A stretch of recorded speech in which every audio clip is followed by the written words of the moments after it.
Nagsagawa ng Information Awareness Drive ang Regional Police Community Affairs and Development Unit 4A sa University of Perpetual Health System, Laguna. Yan ang balitang hatid ni Patrolwoman Rosemary Rapids.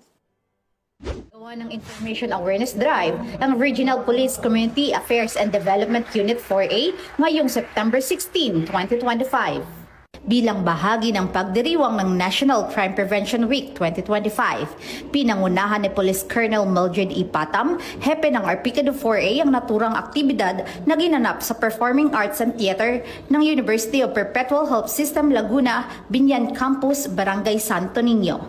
Katuwang dito ang Napolcom 4A, VRACO 4A at My Brother's Keeper Pro 4A.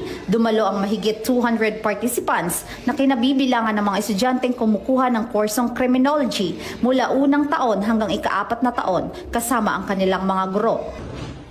We would like from the University of Perpetual Health College of Criminology would like to extend our gratitude to Arpicado 4A for conducting this seminar and for making our students broaden their horizon when it comes to crime prevention.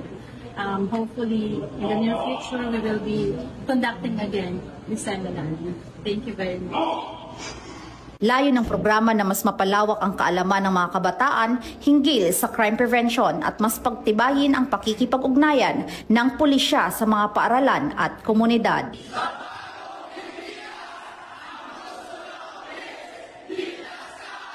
Mula dito sa University of Perpetual Health System, Laguna, ako po ang inyong Binan Correspondent, Patrolwoman Rosemary Rapids, alagad ng batas, taga-tabi ng Balitang Pulis.